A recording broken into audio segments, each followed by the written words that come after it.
Álvaro Santos Pereira, diretor do Departamento de Estudos da Organização para a Cooperação e o Desenvolvimento Económico e ex-ministro de Economia entre junho de 2011 e julho de 2013, está sob escuta no dia em que a OCDE apresenta as suas previsões para a economia mundial em Paris. Sob escuta, o programa de grande entrevista da Rádio Observador. Álvaro Santos Pereira, bem-vindo. Muito bom dia. Vamos começar por um assunto que lhe diz muito, que é a questão da corrupção, que o senhor considera como um dos problemas estruturais da economia portuguesa. O segundo governo de António Costa assume no seu programa de governo uma proposta exclusiva na área da prevenção, afirmando que a educação é a melhor forma de resolver os problemas da corrupção e do combate à corrupção de forma estrutural, em vez de, e aqui estou a citar, tomar soluções simples e populistas que não funcionam, como, por exemplo, aumentando o investimento em meios e recursos dos tribunais, no Ministério Público e nas polícias. Ou até criando novas medidas penais e instrumentos legais. Concorda? Acha que é possível combater a corrupção apenas com medidas preventivas? Eu acho que o combate contra a corrupção tem que ser feito por todos os meios possíveis. Eu acho que, acima de tudo, o nosso país, eu acho que é importante promover uma cultura de integridade e não uma prática de impunidade, que é o que existe neste momento. Como é que nós podemos adotar as melhores práticas internacionais de outros países em relação exatamente à questão da corrupção? Bem, nós temos que fazê-lo não só a questão dos meios, eu acho que obviamente tem que haver um reforço de meios. Aliás, o nosso relatório da OCDE mostra muito claramente que em relação a outros países nós gastamos menos e porventura não de uma forma que certamente investimos menos. Portanto, mais meios é preciso. Também é preciso, obviamente, vai haver, assim como acontece noutras áreas, mas vai haver muitos investigadores e procuradores que vão atingir o limite de idade dentro de pouco, e, portanto, é importante substituir essas pessoas e treinar os novos procuradores e investigadores, não é? Nestas áreas que são fundamentais. O que eu acho que é essencial é pensar, primeiro, acima de tudo, perceber que não pode haver crescimento sustentado, não pode haver democracia sustentada, não pode haver uma justiça com credibilidade se não houver um combate sem tréguas contra a corrupção. O que é preciso fazer, para além dos meios? Que medidas é que destacaria? O que é preciso fazer? É preciso uma estratégia nacional contra a corrupção. Que áreas é que acha que se deve apostar nessa estratégia? Exatamente. Portanto, pensando o que é que outros países têm feito, há vários países do mundo que têm avançado com medidas interessantes contra a corrupção e promover essa cultura de integridade. O que é que devíamos fazer? Acho que uma estratégia nacional contra a corrupção era fundamental. Não partimos de uma nova estratégia. Não adianta fazermos uma estratégia ou um novo plano se não há impacto, se não é implementada. Portanto, eu acho que uma estratégia tem que ser feita consultando o maior número de agentes possíveis. Brevemente, acho que em 6 meses se pode fazer essa estratégia facilmente, mas também com políticas muito concretas de implementação e datas para implementar e também mecanismos para controlar essa implementação desses mecanismos. 2 ou 3 medidas. Já lá vou. Estou lá a chegar, só estou a dizer primeiro o que é preciso fazer para depois chegarmos às medidas. Para além da Agência Nacional contra a Corrupção, ou uma estratégia, acho que é importante criar uma Agência Nacional contra a Corrupção. Eu acho que insuspeito tentar dizer que é preciso criar uma agência nacional, porque eu sou a favor, como já há muitos anos fui e tenho sido, eu acho que é possível emagrecer o Estado. Só que há áreas em que o Estado tem que estar presente, e claramente uma agência nacional contra a corrupção é um tipo de agências que tem funcionado bem em alguns países e, portanto, acho que poderia ser interessante avançar com essa medida. Outras instituições que penso que serão importantes, um Tribunal Especializado contra a Corrupção, isso foi certamente destacado pela OCDE no último relatório. Eu sei que há um problema de constitucionalidade, mas nós também temos tribunais para a concorrência, e que foram criados por legislação que, por acaso, foi o meu Ministério que fez, não é? Mas há pessoas do PS, por exemplo, que estão a defender a criação de um tribunal especial para combater a criminalidade ligada à violência doméstica. Pronto. Portanto, não há razões nenhumas para não avançar com um tribunal especializado contra a corrupção. Penso que é fundamental regulamentar o enriquecimento ilícito. Eu acho que, aliás, quando eu estive no Parlamento, quando os deputados me chamaram exatamente para falar sobre essa questão, eu disse muito claramente, eu não consigo compreender como é que na última legislatura, se há problemas de constitucionalidade, como é que se não tentaram ultrapassar esses problemas de constitucionalidade.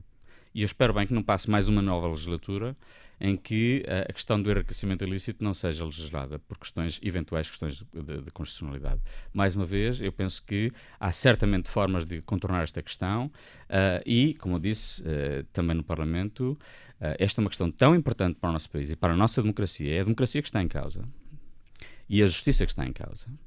Que eu acho que, se for preciso mudar a Constituição, muda-se a Constituição. Portanto, eu acho que isso não pode servir de desculpa. Penso que é importante também, outros países mostraram muito claramente que introduzir a proteção de delatores é importante. É fundamental porque noutros países... Proteção de testemunhas.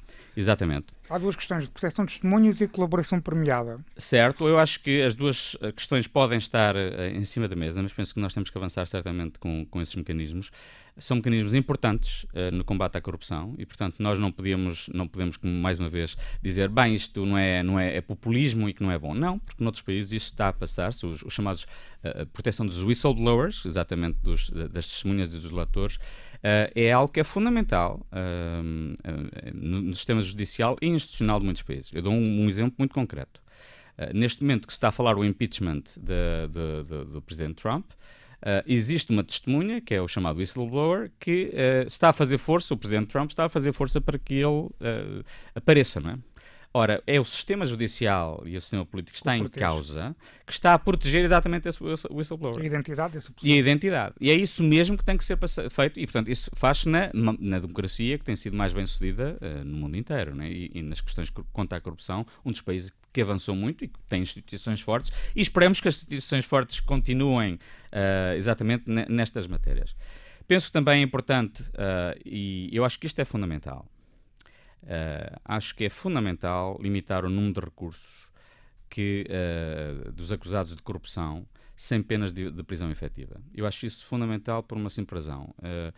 Repara, o que se está a passar neste momento em Portugal, e acho que nos estamos a preparar para acontecer, é que, se nada for feito, vai acontecer um pouco como aconteceu já no passado muito, muito recente, em que as pessoas, mesmo que sejam acusados de corrupção na primeira instância, vão de recurso em recurso até morrerem de velhos.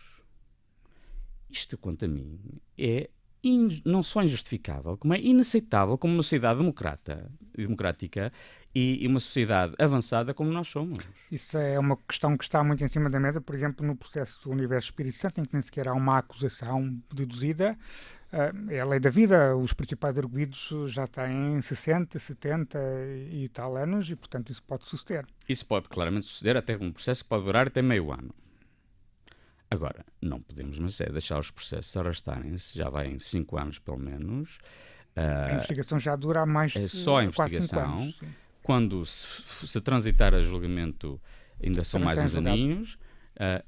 Se depois avançarmos, se vamos andar mais depois recurso em recurso, estamos a falar eventualmente haver sanção daqui a uns 15, 20 anos. Quando estamos perante a maior fraude financeira que o nosso país algum dia já teve. Quando estamos a falar de casos de corrupção que põem em causa a própria justiça e a democracia, como é que nós nos podemos dar ao luxo, como sociedade, como sistema político, como sistema judicial, de deixar que essas pessoas vão de recurso em recurso até não terem pena até o processo prescrever? Até o processo prescrever, ou então não serem, os acusados não cumprirem pena que deviam cumprir. Enquanto as pessoas mais pobres, que não têm recursos, que não têm as grandes sociedades de advogados por trás deles, cometem um delito e depois vão praticamente imediatamente para a prisão ou têm sanções muito graves. Eu acho que isto é não só moralmente inaceitável, como mina a credibilidade da nossa democracia e da justiça. Portanto, eu acho, eu penso que este é um dos pontos mais fundamentais. No combate à corrupção, nós temos que mudar a nossa legislação e as nossas práticas judiciais. O que é que pensa, por exemplo, de a pena de prisão ser cumprida após a segunda instância de recurso? Ou seja, após a matéria, de facto, ficar encerrada, segundo o nosso sistema penal, fica encerrada na segunda instância, depois da relação tomar a sua decisão. Para o Supremo só se pode recorrer com penas de prisão superiores a 7 anos, salvo erro, mas esta matéria de direito, de facto, já não é apurada, é só matérias de direito. O que é que pensa da pena de prisão após o recurso de segunda instância passar a ser cumprido? Já o defendo há muito tempo. No caso continuo a defender. No caso do Brasil, por exemplo, Lula foi libertado porque o Supremo Tribunal Brasileiro mudou a sua interpretação. Mas é uma medida que existem nos Estados Unidos. Existem muitos países em que nós achamos, em que nós consideramos que são dos mais avançados que existem à face da Terra e também que têm as maiores instituições e os sistemas judiciais mais credíveis. Portanto, porquê é que nós devemos ser uma exceção? Para quê? Para que as pessoas que cometeram delitos graves de corrupção e de crimes económicos não vão parar à prisão. É para isso que nós queremos. Queremos proteger essas pessoas ou queremos proteger a democracia e proteger a justiça? E por isso mesmo, esse tipo de medidas tem que avançar. Assim como tem que avançar, quanto a mim,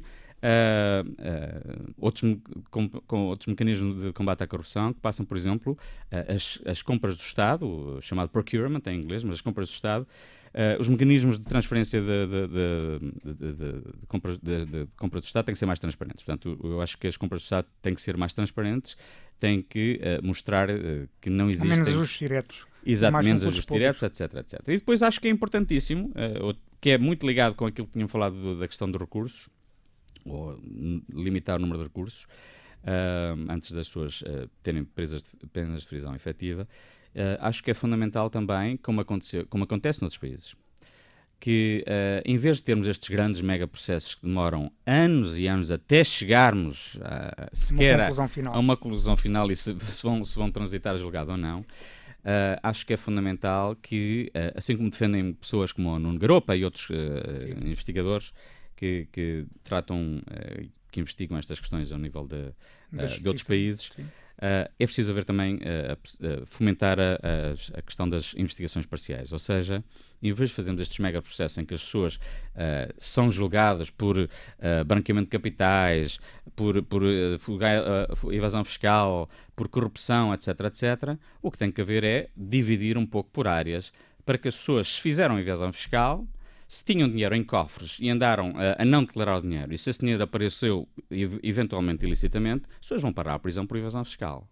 E depois a questão da corrupção trata-se depois, que é muito mais difícil de provar. E, portanto, esta questão das investigações parciais é fundamental, mais uma vez, para termos uma justiça mais célere e temos uma justiça ainda mais credível. Os críticos dessas medidas, e aqui vou voltar a citar outra vez o programa do Governo, classificam-no como soluções simples e populistas e veem nisso um ataque ao Estado de Direito e um ataque à presunção de inocência e aos direitos e liberdade e garantias dos cidadãos. Como é que responde a esta matéria, por um lado? Por outro lado, acha que esta questão de tentar ligar o combate à corrupção a medidas populistas e a medidas demagógicas, não acha que isso acaba por representar uma normalização da corrupção? Eu acho muito claramente, eu acho que é importante perguntar a essas pessoas se acham que os sistemas judiciais na Inglaterra, nos Estados Unidos, na Alemanha e noutros países que têm estas práticas, que têm exatamente estes princípios que defendem o combate à corrupção,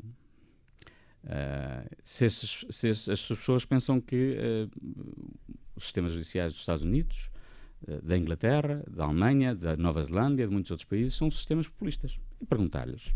Eu acho que não. Eu acho que esses sistemas judiciais são os sistemas judiciais que têm tido a coragem e os meios e os princípios para julgar e condenar os corruptos, se forem considerados corruptos. Corruptos e não só corruptos, também os que fazem crimes económicos. Criminalidade económica ou financeira. E, portanto, não é uma questão de populismo. É exatamente ao contrário do que as senhoras e senhores dizem.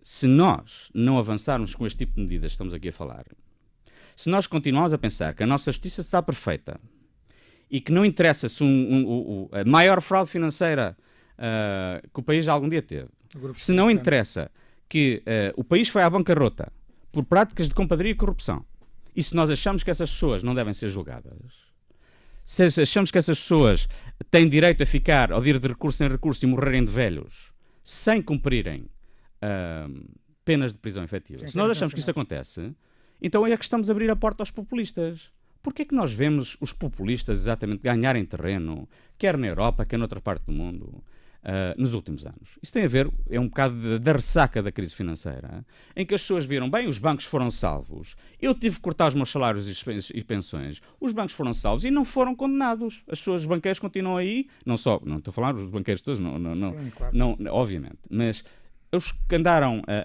coniventes com práticas de compadrio e corrupção, se houve políticos ou se houve pessoas ligadas ao Estado em que houve práticas de compadrio e corrupção, porque é que essas pessoas continuam na rua livres, enquanto uma pessoa que comete outros delitos mais pequenos vai preso facilmente. E, portanto, é isso que abre...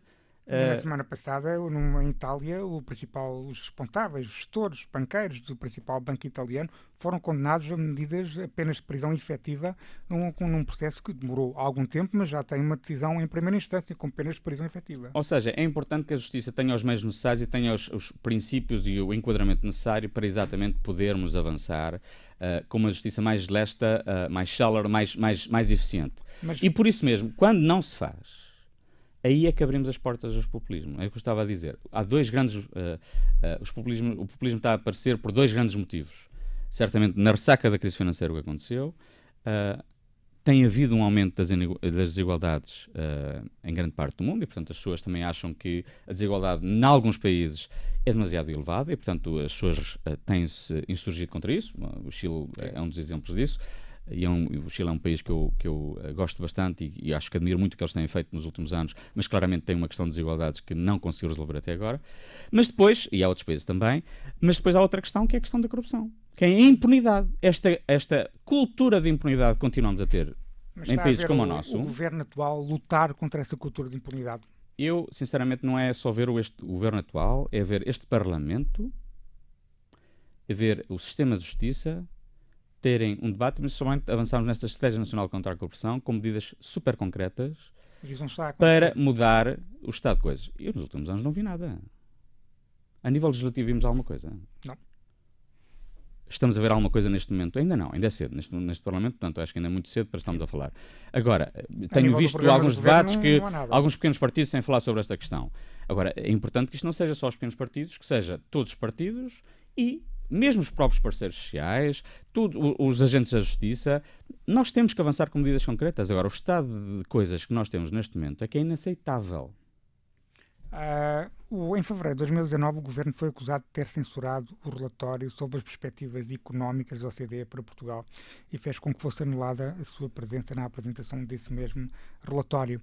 Essas medidas o relatório defendia muitas medidas que acabou agora de dizer de combate à corrupção. A esta distância, consegue perceber melhor o que se passou? Houve mesmo uma censura do Governo? Eu já falei sobre esta questão quando fui ao Parlamento, portanto eu não tenciono falar muito mais sobre esta questão.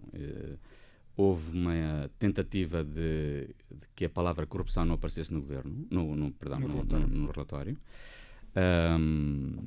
Obviamente os países... Este relatório é assinado não é assinado pela minha equipa. O relatório é assinado por 36 países da OCDE. Aliás, se vir na capa do relatório, diz é sob a responsabilidade do EDRC, que é o Economic Development Review Committee, em que todos os países da OCDE assinam. E, obviamente, os países, na altura, vários países disseram não, a palavra corrupção é fundamental que lá esteja. Todos os relatórios da OCDE, todos os relatórios nacionais falam sobre questões de corrupção em vários países. Portanto, em Portugal também falaram e era fundamental que, se este é um dos problemas fundamentais do país, se este é um dos problemas em que, claramente, foi um dos grandes motivos que nos levou à bancarrota, os países da OCDE não podiam dizer não, isto não é um problema, obviamente, não é? É um problema aqui, é noutros países e, portanto, era fundamental que aparecesse essa palavra. Vamos falar de um caso que tem marcado a agenda mediática, que é o chamado caso do lítio. A população do concelho de Montalegre está a contestar fortemente a intenção do Estado em autorizar a exploração do lítio. Existem aqui questões ambientais, mas também existem dúvidas sobre a idoneidade da empresa pode vir a explorar e a comercializar o lítio. Foi no seu tempo como Ministro da Economia que foi autorizada a prospecção esta empresa. Como comenta as suspeitas em redor deste dossiê? Eu gostaria primeiro de dizer que antes do meu Ministério ter assumido funções nesta área, durante muitas décadas, quer a indústria, quer a própria agricultura, que não era a minha responsabilidade, mas a agricultura, o setor mineiro, eram considerados setores menores. Pensávamos que o desenvolvimento do país só ia acontecer ou por causa de serviços, ou por causa do turismo, ou por causa de setores de alto valor acrescentado. E o que o meu Ministério na altura fez foi claramente dizer, não, isto não é verdade. Se nós olharmos para outros países, nós sabemos que a política industrial é fundamental. Aliás, países como a Inglaterra, neste momento, avançaram com novas políticas industriais, depois nós temos avançado em 2013. Países como a Hungria, como a República Checa, etc., têm grandes políticas industriais e têm avançado com políticas industriais modernas, não a apostar em campeões nacionais. Mas, contra o ambiente. Exatamente. E para combater até a deslocalização da indústria para fora da Exatamente. Europa. Portanto, quando se fala em reindustrialização, exatamente, a tal indústria 4.0, e eu fiquei muito satisfeito quando o governo que seguiu até, não só o ministro que seguiu, mas depois até o governo do Tracor que seguiu, apostou na questão da indústria 4.0. Acho que mostra que Portugal está no bom caminho quando há continuidade de políticas. O que eu gostaria de dizer é que, quando eu cheguei ao governo, esse tipo de políticas, a investir nas minas, era algo que não se devia fazer porque não era bom. O que nós fizemos foi que nós sabemos que o nosso potencial mineiro é enorme. Nós não só há muitos anos vendíamos muito de wolframio, mas temos muitos metais e sabemos que há grandes possibilidades, desde o ouro ao lítio, ao cobre, muitos outros metais, e não metais também, no nosso país. Temos algumas das maiores reservas de cobre e de lítio do mundo. O que nós fizemos foi exatamente, baseado na Direção-Geral de Energia e de Geologia, foi avançar o máximo possível com a questão da prospecção, quer mineira, quer de gás e petróleo. E podemos falar um bocadinho mais, porque sobre o combate às alterações climáticas, que é uma das minhas grandes paixões, claro. Mas que, como a Noruega, acho que se nós temos recursos, temos que os aproveitar e depois compensar de outra forma. E podemos falar sobre essa questão. Isto é um choque, já agora faço já essa pergunta. Há aqui um choque, e é esse dualismo entre explorar recursos naturais, respeitar o meio ambiente. Nós temos visto em Portugal, seja em Monte Alegre, seja no Algarve, por causa da exploração de petróleo, temos visto as populações com uma grande preocupação ambiental. Como é que nós podemos encontrar aqui um equilíbrio entre explorar os recursos naturais e enriquecer o país e respeitar o ambiente? Obviamente tem que haver um respeito ao ambiente. E tem que se respeitar as populações. E tem que se compensar as populações. Não se pode chegar lá e fazer uma mina ou fazer uma exploração de petróleo ou de gás e dizer vocês arranjem-se. O que interessa é esta empresa vai ganhar o que tem que ganhar e não vai compensar as populações. Não pode ser isso. Tem que haver desenvolvimento económico das regiões. Portanto, tem que haver compensação de vida às populações. Os primeiros beneficiários claramente. E, portanto, para ter as pessoas e as populações a favor deste tipo de projetos, tem que se mostrar que há benefícios económicos e, porventura, até ambientais destes projetos, mas com as salvaguardas totais a nível ambiental. Isso é uma condição tem que haver, sine qua non. obviamente, não deve haver projetos, para mim é evidente. Agora, como eu disse, durante muitas décadas nós pensámos que a indústria, as minas, a agricultura, era algo que já era de passado, não era bom. E o que nós fizemos foi mostrar que não era verdade. O meu Ministério, através da Direção-Geral de Energia, houve uma assinatura de 113 contratos de prospecção. 113 contratos de prospecção mineira. Quer de metais, quer de não metais. Uma delas foi esta, que se falou, a questão do lítio. Agora, obviamente, ou seja, demos uma visibilidade importante ao setor, avançámos com as prospecções que era preciso fazer. Depois a segunda fase, como se faz quando existem prospecções mineiras, a segunda fase é a concessão. Se houver prospecção que seja bem sucedida, se houver a suspeita que exatamente nessa área há boas possibilidades de ter bastante minério que seja rentável, a exploração pode começar, pode ser concedida. Agora, a prospecção é dada por uma empresa e depois a concessão será eventualmente dada a essa empresa se os critérios de idoneidade, isso é o que está na lei, idoneidade financeira e técnica dessa empresa sejam exatamente mantidos. Do que conheces o atual processo, nós estamos agora na fase precisamente da concessão, há aqui razões para questionar a idoneidade desta empresa nesta questão? Gostaria também só de concluir. Para além da idoneidade financeira e técnica das empresas de passarem da prospecção à concessão, é fundamental que haja um estudo de impacto ambiental para garantir que todas as condições são feitas, não é? Para exatamente salvaguardar o ambiente da região.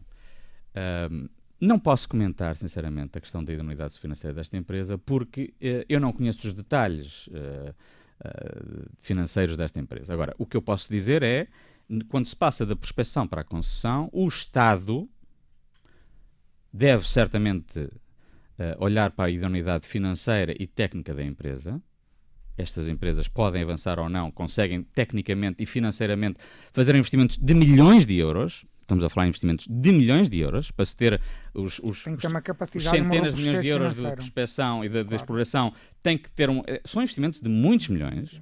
Portanto, a primeira é saber se as empresas têm essa capacidade e, segundo, obviamente, ter linha de conta se a parte ambiental está exatamente satisfeita. Estamos a falar de uma empresa que tem 50 mil euros de capital e aparentemente as pessoas, os sócios da empresa, não têm nenhuma experiência no setor. Está a ideia de que há pessoas que comentam isso, há setores da opinião pública que comentam isso, de que pode estar aqui em causa uma empresa que simplesmente é uma espécie de barriga de aluguer para que uma multinacional realmente mineira e com experiência e know-how no setor invista em Portugal. Isso não seria totalmente escandaloso, porque isso acontece em muitos países, não é? Isso acontece em muitos países e o nosso também. O que eu posso dizer é que acho que é fundamental, quando o Estado decide a concessão, verificar exatamente a idoneidade financeira e técnica dessa empresa. E se não houver condições, o Estado tem que fundamentar, não, esta empresa não está em condições para avançar com a concessão. O Estado tem... abre um novo concurso. Se for bem fundamentado, o Estado pode, sem dúvida fazer isso. Portanto, eu não vou estar a comentar os detalhes desta operação porque eu não os conheço, portanto, não vale a pena estar a comentar esta questão. O que eu lhe posso dizer é que o Estado tem os meios a seu dispor para, se quiser parar com a prospecção, passar da prospecção até à concessão, se quiser parar com... se achar que essa empresa não tem idoneidade financeira e técnica, pode parar com a concessão. Ou seja, a decisão, só para concluir, a decisão que o seu governo tomou, que o seu Ministério tomou, não é uma condição, não é uma decisão irreversível. Ela pode ser revertida na fase de concessão. O Estado tem a possibilidade, exatamente, se achar que não existem exatamente as questões de idoneidade financeira e técnica, pode, sem dúvida nenhuma, de fundamentar a não concessão à empresa, se achar que essa empresa não está em condições de o fazer. Vamos avançar aqui para uma área mais macroeconómica, para falar do futuro, do presente e do futuro da economia portuguesa. Apesar de nós termos tido um crescimento de 3,5% em 2017, Portugal continua a ter sérios problemas estruturais ao nível do investimento, da produtividade, dos salários, da dívida. Falando da produtividade, ocupamos o 22º lugar entre 27 países da União Europeia. Portugal tem hoje uma produtividade mais baixa do que tinha em 1995 e fomos ultrapassados por países como a Hungria, a Estónia, a República Checa, etc. O que é que temos de fazer para aumentar a nossa produtividade? Eu acho que nós temos vários desafios pela frente que são muito grandes, não é? Portanto, primeiro é preciso perceber que se nós estamos a crescer alguma coisa foi porque reformamos. Quem pensar que Portugal está a crescer por causa da Europa, não se lembra o que é que aconteceu antes da crise. Que Portugal não estava a crescer, apesar da Europa estar a crescer tanto ou mais do que estava hoje. O governo de 2011-2015. E, portanto, nós tivemos a coragem de reformar em ambiente difícil, mas com reformas importantes, em várias áreas. E, como acontece, aliás, a OCDE faz isso e calcula muito o que é que se passa quando há reformas dos países. Nós sabemos que a experiência de outros países mostra que depois de fazer reformas estruturais demora sempre 3 a 5 anos, mais ou menos, até as reformas terem frutos a nível de crescimento económico. Foi exatamente isso que aconteceu. A partir de 2014, a partir de 2013, meados de 2013, o desemprego começou a baixar e o crescimento começou exatamente a economia começou a voltar a crescer.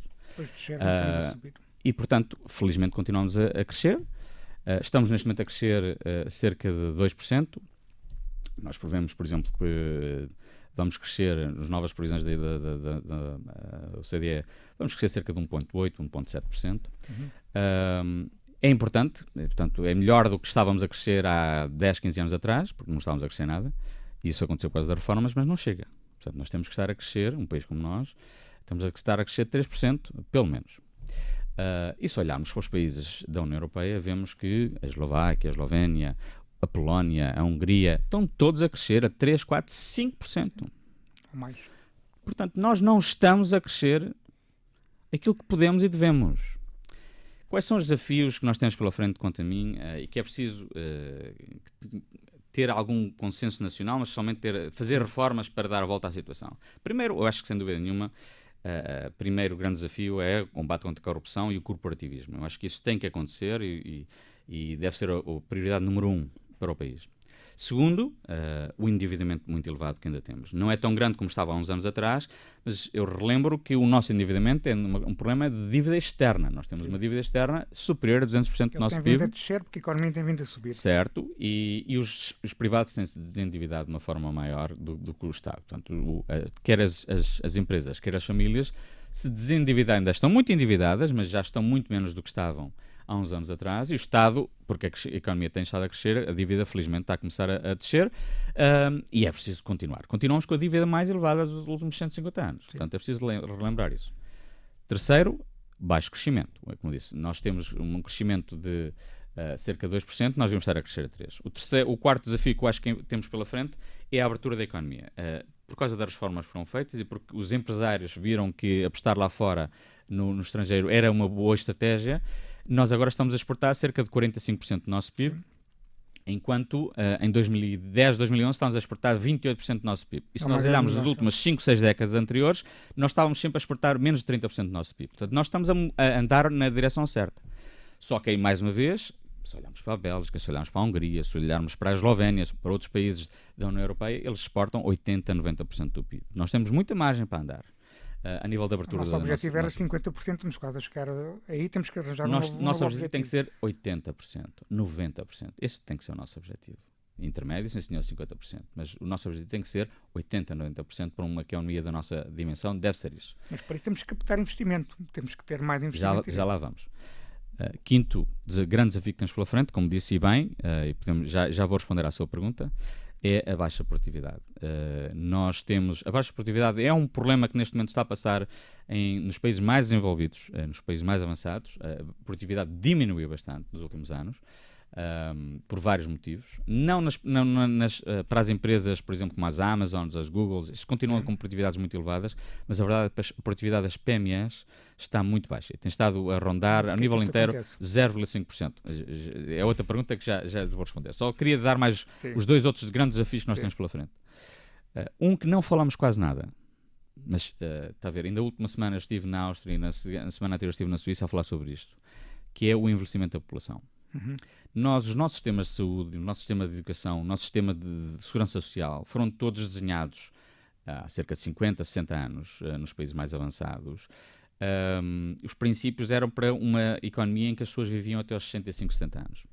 As pessoas reformavam-se aos 60, aos 65, 70 morriam e, portanto, o Estado tinha um encargo durante 5 ou 10 anos e com os descontos que eram feitos para a segurança social e com os impostos era possível pagar essas questões. Agora, hoje não. As pessoas neste momento, no Japão, em média, já estão a viver até aos 87 anos. Na Suíça, até aos 84 anos. Nós já vai acima dos 80 anos. Prevê-se que metade da população, 50% da população, que nasce hoje, bebés, hoje, do Japão, daqui, os japoneses que nascerem hoje, têm 50% de probabilidade de viver até aos 100 anos. Os suíços que nascerem hoje, 50%, chegarão até aos 94 anos. Ou seja, o que isto quer dizer é que isto são ótimas notícias para todos nós, não é? Em média, nós vamos viver muito mais anos e vamos viver também com melhor saúde. Esperemos bem que sim, pelo menos. Mas o que isto quer dizer é que os sistemas de segurança social estão sob grande pressão. E de saúde, e mesmo o sistema educativo e mesmo o mercado de trabalho não estão bem desenhados para aquilo que aqui vem, que é o envelhecimento da população. E é um envelhecimento da população que em Portugal ainda é mais acelerado. Sim.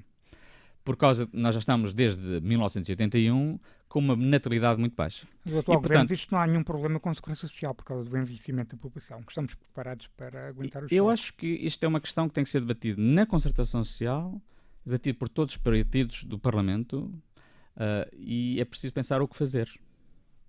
Agora, que isto é um problema e, portanto, quais são as medidas? Podemos debatê-la se quiser, mas quais são as medidas? O que eu gostaria é que os partidos, não só o governo, mas que os partidos falassem sobre isto. E não falam. Infelizmente ainda não estão a falar.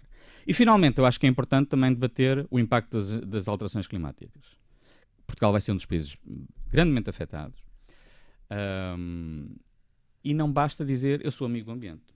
Todos nós gostamos do ambiente. Quem é que não gosta? Quem é que quer um ambiente poluído e quem é que quer um ambiente em que, se as alterações climáticas forem dramáticas, como se prevê que vão ser, quem é que quer enfrentar exatamente essas alterações climáticas? Nós temos que atuar. Agora, o que é importante dizer é passar exatamente de ser amigo do ambiente, quais são as medidas que nós queremos avançar. Sim. E, portanto, isso é que não se está a debater. Eu não vejo nenhum partido dizer quero aumentar este imposto e baixar aquele. Eu não vejo nenhum partido dizer qual é o investimento verde que querem fazer. Eu não vejo nenhum.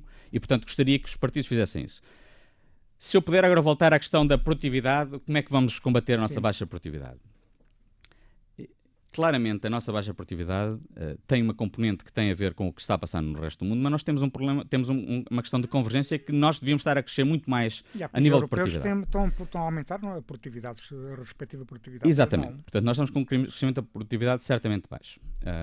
O que é que devemos fazer? Bem, claramente, o que o CDE certamente recomenda é que se aposte mais, por exemplo, há muitos setores em que as barreiras são demasiado elevadas ainda, principalmente no setor de serviços. Não há suficiente concorrência em vários setores. Há demasiadas barreiras à entrada. Existe também uma questão que, por exemplo, as empresas portuguesas dizem, num concreto do INE recentemente, dizem que os 3 principais problemas que eles enfrentam neste momento têm a ver com a lentidão do sistema judicial. A justiça é um problema para as nossas empresas. Os licenciamentos, avançou-se muito a nível de legislação, mas é preciso implementar o que foi feito em 2012. E, pessoalmente, é preciso alterar a legislação de licenciamentos a nível municipal, portanto, alterar o ordenamento do território. E terceiro, a questão do sistema fiscal, que é demasiado complicado, burocrático e que não ajuda as pessoas. E que trata as pessoas e trata as empresas como criminosos. Houve inversão de bónus da prova nessa área. E, portanto, eu penso que 3 prioridades, certamente, para aumentar a produtividade deviam ser exatamente a usar nessas 3 áreas.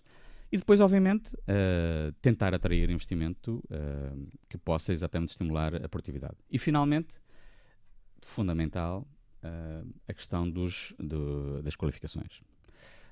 Em todos os países tem-se avançado muito a nível de qualificações digitais, fala-se muito, mas para além disso, eu acho que a nível técnico, o nosso desígnio nacional devia ser apostar no sistema de dual e de aprendizagem. Nós temos indústria ótima, tem um potencial muito bom. Os nossos serviços, também temos serviços no turismo e noutras áreas muito bons, mas falta-nos muitas vezes qualificações dos nossos técnicos. Menos, e, portanto, uma aposta menor no sistema universitário e mais no... O sistema universitário temos que apostar na mesma, mas claramente a aposta no sistema dual e de aprendizagem deve ser uma prioridade. Quando eu fui Ministro do Emprego, não era só da Economia do Emprego, como sabe, para além da legislação laboral que ajudou a baixar o desemprego de 17,8% para níveis de 6,5% agora. Uma legislação laboral que foi bastante bem sucedida. Para além disso, a grande aposta foi a reestruturação dos centros de emprego e principalmente a aposta no sistema dual e de aprendizagem. Eu lembro muito bem que eu defendi na altura, e continuo a defender, uma fusão do sistema vocacional ou do sistema profissional, entre o ensino profissional das escolas, que é tutelado pelo Ministério da Educação, com o sistema dual e de aprendizagem, que é muito mais pequeno, que é tutelado pelo Ministério do Trabalho. E lembro que de uma vez dei um discurso, em 2013, à frente das pessoas do IFP e disse-lhes: nós vamos abrir os fundos estruturais ao Ministério da Educação porque queremos fundir o sistema dual para criar um bom sistema dual de aprendizagem, queremos fundir os 2 sistemas. O sistema tutelado pelo Ministério da Educação e o sistema tutelado pelo Ministério do Emprego. E isso não foi continuado? A sala, nem pelo mesmo, a sala gelou. Porque em Portugal, quando se fala em fundos estruturais, em subsídiozinhos, manter a minha quintinha, ninguém quer avançar. Agora, ou se pensa estrategicamente o país, ou não se pensa. E eu acho que na área do sistema dual e de aprendizagem e de reforçar as qualificações digitais, nós devíamos pensar que isto devia ser uma prioridade total. Deixa-me fazer 2 perguntas antes de entrarmos nas previsões para a OCDE, 2 perguntas simples. Nós estamos a assistir neste momento em Portugal o aumento do salário mínimo nacional para 635 euros. O problema é que o salário médio caiu 2,4% entre 2009 e 2019, enquanto que o salário mínimo subiu 18,3% no mesmo período. Neste momento, Portugal é o segundo país da Europa com menor diferença entre o salário mediano e o salário médio, estão cada vez mais próximos. Esta também é uma prova do empobrecimento da classe média portuguesa. Nós temos salários muito baixos, não é? Portanto, quer o mínimo, quer o salário médio, são salários muito baixos. Mas enquanto com o aumento por decreto, o outro depende da produtividade e depende do ritmo do dinamismo económico. Portanto, nós não podemos continuar a pensar que é viável manter uma sociedade em que 2/3 da população ganha menos de 1.000 euros por mês. Portanto, nós temos que criar as condições para os salários subirem o mais rapidamente possível. Só que, em todos os países do mundo, crescimentos sustentados de salários só acontecem se acontecer uma coisa. E essa coisa chama-se produtividade. Aumentos da produtividade. Em todos os países do mundo.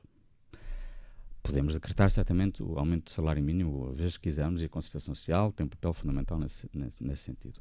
Agora, claramente, se nós queremos que os níveis de vida aumentem, nós temos que ter esse aumento da produtividade e fazermos com que a produtividade aumente o mais rapidamente possível para podermos refletir isto nos salários. Porquê é que é importante aumentar a produtividade? Porque quando os países fazem com que os salários dos países crescem demasiado e não tomem em linha de conta a produtividade, os países tornam-se menos competitivos. E quando os países se tornam menos competitivos, os países vendem menos lá fora, produzem menos, criam menos emprego. E nós já sabemos o que é que acontece quando os países têm problemas de produtividade graves. Nós, na primeira década deste século, mal entramos no euro, nós tivemos déficit da conta corrente de chegaram a 10% do nosso PIB. Sim. Que levaram uma dívida externa histórica no nosso país. Portanto, nós sabemos que nós não nos podemos dar ao luxo de ter problemas de competitividade. Pelo contrário, temos que fazer reformas para melhorar a produtividade e a competitividade.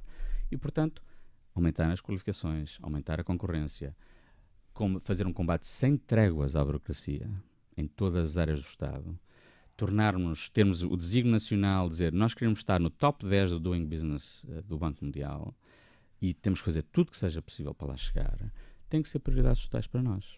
E, portanto, para aumentarmos a produtividade, e aumentando a produtividade, vamos aumentar os salários médios e os salários mínimos também. E é isso que devemos fazer, não é o contrário. Quando decretamos só, ou se nos preocupamos só com o salário mínimo, e não olhamos para a questão da produtividade para o salário médio aumentar, mais cedo ou mais tarde isso vai nos trazer problemas de competitividade. Durante uns anos não há problema, mas mais cedo ou mais tarde há problema. A questão fiscal, temos falado muito na campanha eleitoral, por exemplo, houve muitas críticas da oposição sobre a maior carga fiscal de sempre. Há propostas neste momento a ser debatidas em Portugal sobre, por exemplo, a Iniciativa Liberal teve essa proposta, sobre uma taxa única de IRS de 15%, de 20%, uma medida. Outra questão, que é uma questão que o Dr. Santos Pereira defende muito, que é a simplificação do nosso sistema fiscal e ter o objetivo de ter os impostos mais baixos da Europa, seja a nível de IRC, seja também a nível de IRS. O que eu lhe pergunto é o seguinte: em Portugal, sempre que se fala em descida de impostos, os partidos mais à esquerda contrapõem com, se nós cobramos menos impostos, temos menos despesa, logo colocamos em causa o nosso Estado Social. É possível baixar os impostos e continuarmos a ter um Estado Social competitivo? Não tenho o mínimo de dúvidas sobre isso. Já digo há muitos anos que a prioridade total devia ser o aumento de impostos. A descida dos impostos. Baixa de impostos. Depois de termos aumentado os impostos numa altura de crise. Portanto, os impostos aumentaram muito nos últimos anos, porque o Estado continua a aumentar, e depois tivemos um problema de bancarrota e houve uma emergência e os impostos tiveram que aumentar de uma forma em que, mesmo no seio do próprio governo na altura, houve grande divergência de quanto é que deviam aumentar os impostos. Mas claramente a descida dos impostos tem que acontecer. Como é que devemos fazê-lo? Devemos fazê-lo de dois modos. Primeiro, como disse, nós temos sistemas fiscais mais complicados da OCDE. Nós temos alguns gráficos na OCDE que mostram muito claramente que o número de dias que se faz que se perde para encher impostos, etc., é dos mais elevados de toda a OCDE. O sistema é demasiado burocrático e, portanto, é preciso uma grande simplificação. Eu gostaria de saudar neste campo o que o Ministério das Finanças fez recentemente. Eles fizeram um estudo sobre as isenções fiscais que era preciso fazer, ou quantas isenções fiscais existiam em Portugal. Nós temos isenções fiscais para tudo e benefícios fiscais para tudo. Ora, vale mais baixar as taxas de uma forma global e simplificar ou acabar com muitas das isenções e reduções injustificadas que existem e manter só as reduções e as isenções para algo que seja mesmo importante para determinado grupo. Para o Estado Social, por exemplo. Ou para... Exatamente. Portanto, nós olhamos, primeiro, simplificação fiscal certamente é muito importante, mas ainda mais importante, ou tão importante, é a questão da competitividade fiscal. Em praticamente todos os países do mundo, nos últimos anos, mesmo a própria França, o Japão, os Estados Unidos e muitos outros países, Finlândia tem um Estado Social muito forte, nos últimos 10 anos, houve um esforço de descida muito grande das suas taxas de IRC. nós também começámos a fazer, mas depois parámos. E nós, quando tomamos em linha de conta o IRC total, que é o IRC, a taxa de IRC, mais a sobretaxa, mais a derrama, há um gráfico da OCDE, que não é do meu departamento, portanto não vale a pena estarem a acusar de algum intuito político, não o tenho. Nós somos o país com a maior taxa de IRC, o segundo país com a maior taxa de IRC da OCDE, logo a seguir à França. Ora, se eu sou um investidor estrangeiro e olho para este gráfico e vou dizer, vou investir em Portugal, mas depois olho para aquele gráfico e digo, epá, estes tipos têm uma taxa de IRC que é completamente incomportável. Claro que posso tentar fazer depois uma mas espécie há menor probabilidade de investir em Portugal.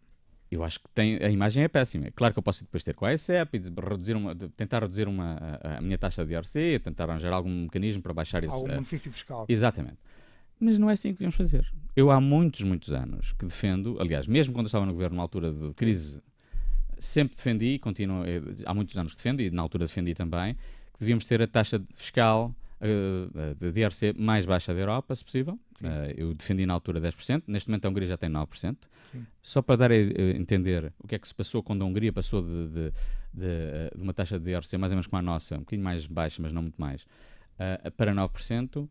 Eles tinham dos investimentos, taxas de investimento mais baixas da Europa, neste momento tem a taxa de investimento mais alta da União Europeia. Ou seja, há uma relação, causa e efeito. Eu acho Baixas que os impostos, parece-me evidente. Portanto, a baixa de impostos, nomeadamente das empresas, tem que acontecer, e depois tem que haver uma alteração daquilo que chamam o mix fiscal dos impostos. Ou seja, em muitos países o que estão a fazer estão a baixar o imposto ao trabalho e aumentam-se o imposto, quer os impostos ambientais, quer os impostos de propriedade ou outro tipo de impostos. E, portanto, há um aumento, uma diminuição, uma alteração do mix fiscal, e isso é importante para criar mais emprego e para criar mais também crescimento. Vamos fazer uma última pergunta sobre as previsões da OCDE, que vão ser hoje conhecidas, já foram conhecidas, aliás, esta manhã.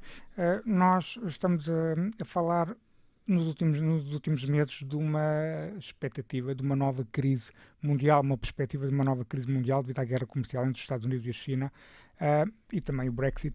A Europa cresceu, na Europa a Alemanha cresceu muito ligeiramente neste terceiro trimestre. O que eu lhe pergunto é o que é que a OCDE prevê para as nossas, primeiro, para a economia mundial e, em segundo lugar, para a nossa economia portuguesa.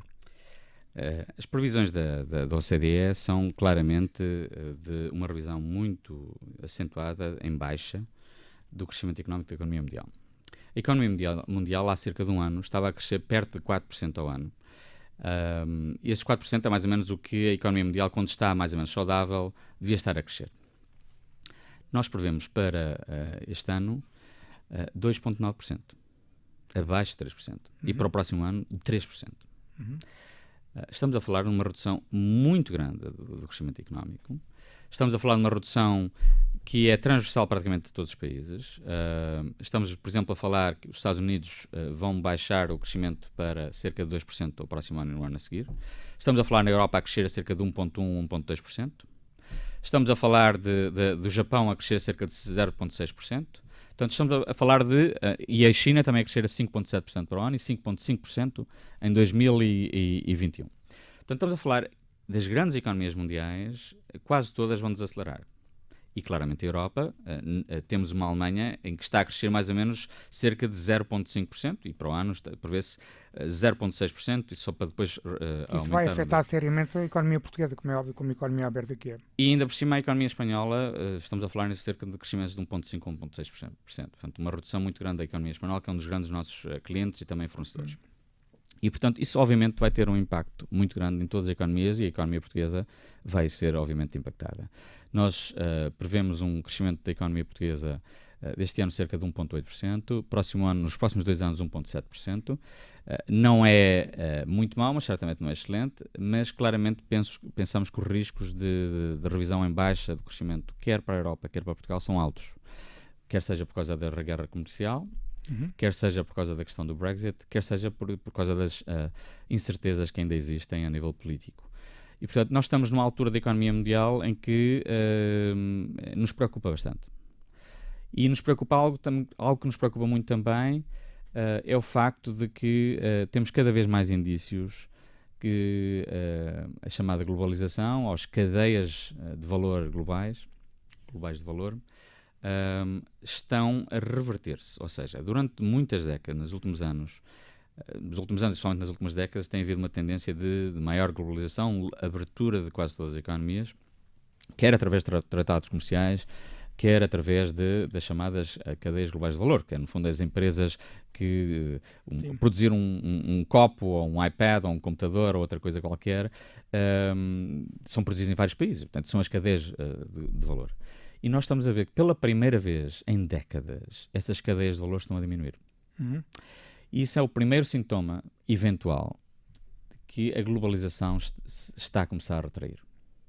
E eu acho que isso nos devia preocupar muito, porque se nós tivemos um período de muitas décadas de prosperidade e de paz, foi exatamente porque houve uma questão de abertura e houve, quer a nível comercial, quer a nível das barreiras não comerciais. É o proteccionismo que está a crescer com Trump, é o proteccionismo que está a crescer noutros países também, não só dos Estados Unidos. Em vários países, e portanto o proteccionismo está a aumentar, e eu acho que as consequências poderão ser muito graves para as economias mundiais, para a economia mundial e para as economias como a portuguesa, claramente. E, portanto, é fundamental que a Europa, neste caso, lidere o processo de abertura, da continuação da abertura da economia mundial. Porque se há realmente uma reversão dessas cadeias globais de valor, estamos a falar na criação ou no possível problemas de haver mais desemprego, menos criação de riqueza, etc, etc. Portanto, são problemas muito graves que nos preocupam, e esta desaceleração da economia mundial pode ser um indício de que a incerteza está finalmente a ter um impacto, mas especialmente também pode ser algo mais estrutural, que seria ainda mais grave, que seria exatamente a reversão da própria globalização, que seria péssimo para Portugal e para a Europa. Álvaro Santos Pereira, muito obrigado. Muito obrigado. Esta entrevista fica também disponível em podcast.